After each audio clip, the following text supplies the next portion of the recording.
Yeah, hi everyone, welcome to Emsley Lodge for another week. Interesting week through the week. Didn't have a winner, but lots of horses ran really good races. Really happy with the way the horses are all racing. Old Jockey just got beaten a short half head, and I thought a horse called Crossbearer ran a really good race. Calbata went okay in town, and probably a horse that I thought ran a really good race was a horse called Duke of Oz.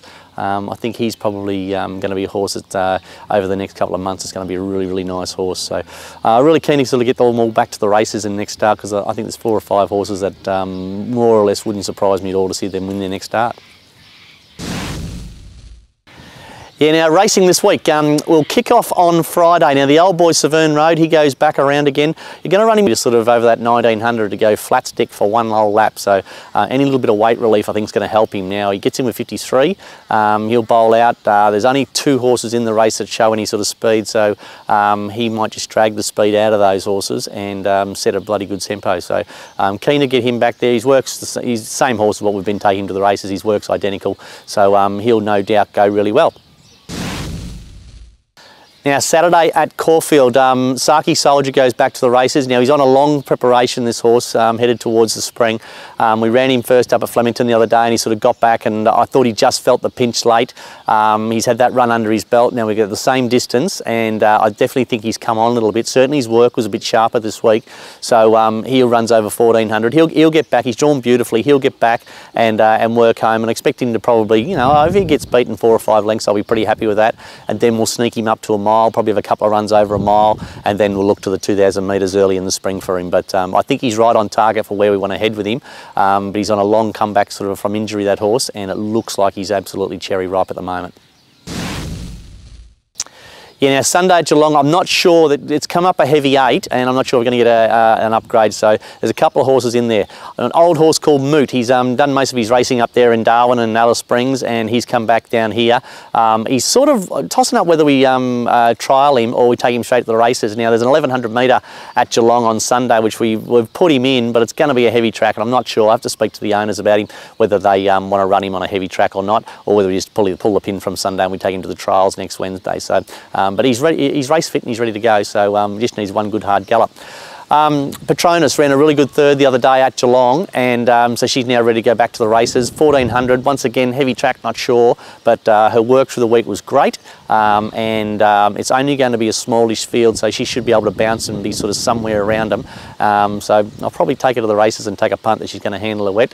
Anacreon went really average the other day at Pakenham, and Noel come back and gave us a few excuses, so we've just addressed those problems, and I've got her in, but once again, the heavy 8, I'm not sure. I have to go right back on her form when she ran on a heavy track a little while ago and see how she went, but once again, I'm not 100% sure I'm going to run her. Then we go to Pakenham on Tuesday. Now, in a stride, screaming for a trip. I've got him in a 2200 metre race there, and I actually ran him at Geelong the other day over 1900 against Severn Road, and Severn Road set a really big tempo, and he just couldn't foot it with him early and was chasing a long way out, but he was okay. He kept sort of running okay, so he'll go up to the 2200, which should suit him, and the tempo will be nowhere near as strong, so hopefully he can sort of sit nice and close and give himself a chance to sort of finish off a bit better. But he seems to be going okay. He's very fit. Just needs to get into a race where the tempo isn't sort of run him off his legs. Yeah, now Wednesday Sandown, Calbata went all right on this last Wednesday over 2100. We're probably going to back her up if she's okay and step her up to the 24, which should suit her down to the ground. Unfortunately, it's back on this lakeside track again. I'd love to get her on this hillside track, but they're just not running them enough races there. But you know, that's her go. 2400 metres midweek Melbourne, that's her go. No doubt she'll run a competitive race. And we'll step out a horse called Honey Wine. It's his first start for us. He's had a lot of good 3-year-old form as a lot younger horse, and he's trialled up a couple of times, galloped up a few times here at the farm, and he's all ready to go the races. I really like him. He's getting ready for the spring. I think he's just gone a bit sour in his last stable, so I'm pretty confident that we've freshened him up mentally. Physically, he's there. He's a bloody nice horse, but mentally he was sort of a bit shot, trained out of a city stable in Melbourne. So keen to take him to the races. His work can't be any better than what it has been here. And first up 1400 Sandown. I like it, so let's see how he goes. He's a genuine 2000 metre horse. His best form's over that, but I've no doubt on his work he'll run a slashing race first up.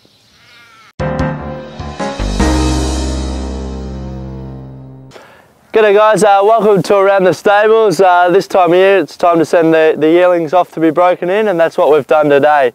The first filly going on the truck is the Reduced Choice Savsabeel, a nice big strong filly that Mike Palmer purchased from the Melbourne Premier Sale.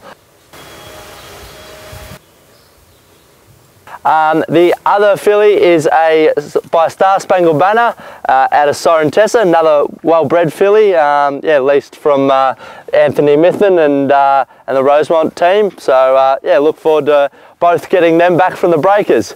And the other two fillies that were in their paddock, this is the Toronado, Little Misty Blue. She's a beauty. She's probably almost my favourite filly on the farm at the moment. And the other filly over here is the Bold Rock filly. She's the same age as the other two, but yeah, probably just she'll probably a little bit smaller than the other two, so she'll go off to be broken in in about a month and 2 months. Yeah, she continues to grow and mature, and I'm sure in no time that she'll catch those other two.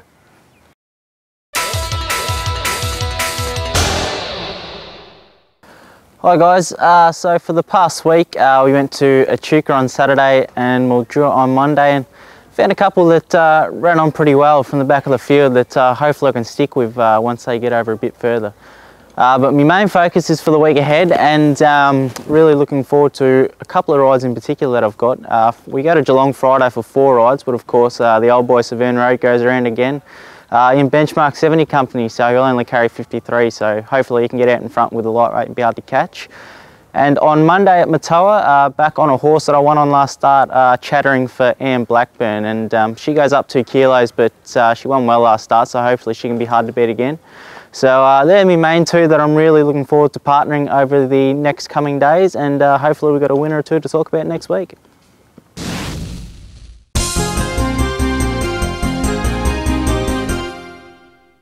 Hello everyone, it's been a while, but let's have a go at Pete's picks for this week. The quad-head Caulfield, first leg 1, 3, 4, 5, second leg 1, 2, 4, 5, 6, third leg 1, 3, 5, 6, 9, and the fourth and last is 1, 3, 10 and 12. My bet of the day is race 9, number 10, Barcelona, around 4, 5 to 1. And my real sneaky long shot is race 6, number 14, Berkshire Lady, over from Tassie. Got some form. So good luck, good punting, and you'll get the results Saturday. Yeah, that's it for another week at Emsley Lodge. Thanks for watching. Good to see Pete down the farm this morning. Hopefully gave you a couple of good tips for the week. I'm not sure if everyone watched the Four Corners episodes for the week, but they certainly were quite derogatory towards quite a few issues in racing. One thing is, I can honestly say, and I support what Troy Corsons is saying, is 99.99% of trainers always try and find good homes for their horses. I know I certainly done, and I can tell you now there's 2 or 3 horses sitting up the farm here that I've looked after for at least a year or 2 years that I haven't been able to find a good home for, and I'm looking after them, and we don't charge anybody for it. We certainly look after it. So probably a bit tough, I thought, people saying that us trainers don't look after horses that we retire. As far as a few other issues there, I don't know. One thing I did think was really interesting is one lady on it said that the increased prize money in the country didn't help the country trainers, that all it did was make the city trainers come down and race in the country. Something I hadn't realised, and they're probably spot on. It makes it even harder for the small country trainers to win races. I know in the trots they've put up a couple of $1 million in prize money, and it was for and you could only run in it if you hadn't trained 20 winners the previous year. So maybe RVL need to look at something like that. I thought it was a great initiative that the big trainers can't run in these smaller races if they train more than 20 winners the year before, and it gives the small country trainers a real initiative to win big prize money. So maybe something like that we should take a look at from the trotting industry. Until next week, see you later. And Calbada went really well at really well. She went really well, didn't she? Yeah, that's it for another week at Emsley Lodge. Thanks for coming. Thanks for watching.